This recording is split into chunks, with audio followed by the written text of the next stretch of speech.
lagi nila naririnig yung acronym na TFSA. Yan. Tsaka yung acronym na RRSP. RRSP. Lagi nilang tinatanong is, which one is better? Good. So, TFSA and RSP, different yung usage kasi nun, right? So, based on my personal experience and what we teach talaga, TFSA is a tax advantage type of account.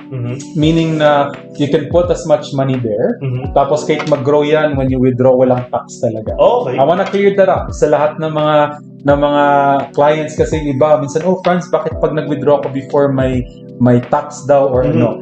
Depende yan kung saan nilagay ng advisor. Baka may mga fee. Or may Watch out for it. para penalty. Baka may penalty. Correct. If you have a good advisor, just to let you know, TFSA should not have any fees talaga. Kasi TFSA is a liquid money. It's an in and out. You can use it for emergency fund, for any goals in the next 3 to 5 years, right? Kapag withdraw mo talaga, walang tax, walang penalty. It's just a money na ginawa ng government yung account na yun just to grow money, no tax. RSP naman is a registered retirement savings plan. I want people to know, pag may registered na nakalagay sa unahan, always think may tax yun. Okay? So, RPP, RESP, yun, for the kids, right? Those are taxable talaga when you withdraw. So, RRSP, number one, it helps with your tax deduction. So, pag nag-file ka at the end of the year, if you think na nag-over ka sa bracket, you can contribute an RRSP. Pero not all the time. Kasi minsan iba, kahit low income sila, RRSP. No, you don't need it. Only if nag-cross ka sa tax bracket na other... Ito pala yung mga options na pinoprovide nyo. Correct. So we work with a lot of accountants and CPAs talaga. That's where we get our information din. Kaya, yeah, they can back us up sa mga sinasabi natin. So, hindi lang siya na...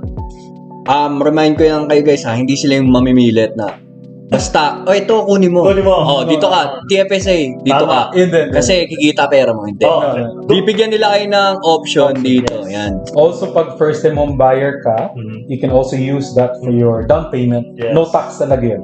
And that's the only time you can withdraw RRSP. No tax. That's the only time. Yeah, si Kim. Kasi ganun yung ginawa ko. Kaya nag-share kami ni Kit ng yung kaya yun yung reason na kaya nag-house tour kami ni Kit. Yun lang naman yung reason namin para makapag-share kami. Para alam nyo na kahit pa paano meron kaming background pagdating sa mga pagbili ng bahay. Kasi yun din yung ginawa ko. So, winidraw ko yung RRSP ko sa work. Tapos yun yung ginamit ko sa first time home buyer. Tapos hindi ako nagbayad ng tax. So, yun pala yung isa sa mga advantage na pwede mong gawin. Correct. And there's a new account ngayon. It's called First Time Home Savings Account. Yun yung nirelease ng government last year. FHSA. So, combination of TFSA and RRSP for the first time home buyer. So, pag naglagay ka doon ng pera, tax deductible. Pag withdraw mo siya, tax-free for the down payment ng bahay. So, ganun siya. Tax deductible din siya? Tax deductible, tapos tax-free pa pag... Pero only for the first time home buyer. First time home buyer lang talaga siya. So, it's good. It's a good... So, pwede rin nilang gawing options yun kung bibili sila ng bahay. Tama. Let's say, right now, plan mo pa magbili ng bahay 5 years from now. You can already do the tax, FHSA, mag-contribute ka $50, $100, at least tumutulong din siya sa taxes mo. Does it stop ba kapag na-accomplish mo na yung first time home buyer? Kunwari, nakabili ka na ng bahay. Does it stop? Yeah, hindi ka na pwede maglagay doon kasi hindi na talaga siya applicable sa'yo. Correct. So, tax deductible din siya at the pag same first time time. home buyer talaga. But, here's the thing. If nakako-signer ka, sa parents mo, even though sabihin mo na sila nagbabayad, but if you're a co-signer in that mortgage, hindi ka na first time home buyer. But I just want people to know. Okay. Kasi minsan so, hindi mo na pala siya pwede magamit. Hindi na.